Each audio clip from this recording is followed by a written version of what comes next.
नमस्कार दोस्तों, स्वागत है आपका टू द पॉइंट क्लासेस में। मेरा नाम है अजय। आज हम आप सबको राष्ट्रीय आंदोलन की महत्वपूर्ण घटनाओं से रिलेटेड तथ्य को बताएंगे। ये तथ्य इतिहास से रिलेटेड किसी भी वनडे एग्ज़ाम में बहुत बार पूछे गए हैं। तो चलिए शुरू करते हैं अपने पहले तथ्य से। पहला तथ्य है, भारतीय विश्वविद्यालय अधिनियम किस वर्ष पारित किया गया? तो यह पारित किया गया हमारा 1904 में।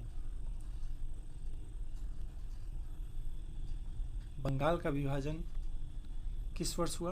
बंगाल का विभाजन हमारा 1905 में हुआ। उसके बाद है मुस्लिम लीग की स्थापना 1906 में हुई।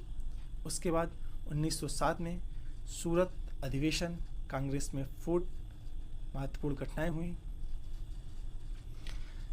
ब्रिटिश सम्राट का दिल्ली दरबार 1911 में लगा। होम रूल लीग का निर्माण 1916 में हुआ तथा मुस्लिम लीग कांग्रेस समझौता, जिसे लखनऊ पैक्ट के नाम से जाना जाता है, ये 1916 में हुआ।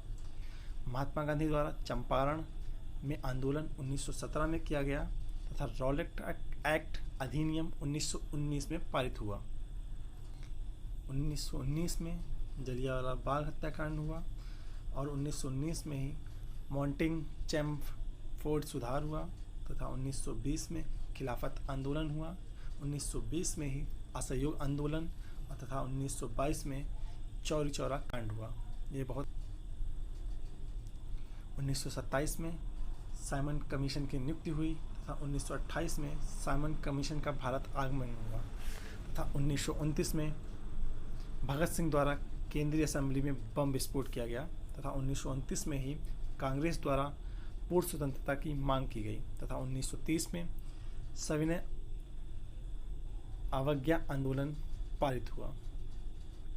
चलते हैं अपने अगले क्वेश्चन की तरफ। 1930 में प्रथम गोलमेज सम्मेलन, 1931 में द्वितीय गोलमेज सम्मेलन तथा 1932 में तृतीय गोलमेज सम्मेलन हुआ तथा तीनों गोलमेज सम्मेलनों में डॉक्टर भीमराव अंबेडकर ने भाग लिया तथा द्वितीय गोलमेज सम्मेलन में महात्मा गांधी ने भाग लिया। ये क्वेश्चन भी पूछा जाता है। अगला है 1932 में सांप्रदायिक निर्वाचक प्रणाली की घोषणा हुई तथा 1932 में ही पूना पैक्ट हुआ। 1942 में भारत छोड़ो आंदोलन तथा 1942 में ही क्रिप्स मिशन का आगमन हुआ भारत में तथा 1943 में आज़ाद हिंद फौज की स्थापना तथा 1946 में कैबिनेट मिशन का आगमन हुआ तथा 1946 में ही भारतीय संविधान सभा का निर्वाचन हुआ। उसके बाद है 1946 में अंतरिम सरकार की स्थापना हुई। 1947 में भारत के विभाजन की माउंटबेटन योजना पारित हुई तथा 1947 में ही भारतीय स्वतंत्रता प्राप्ति हुई।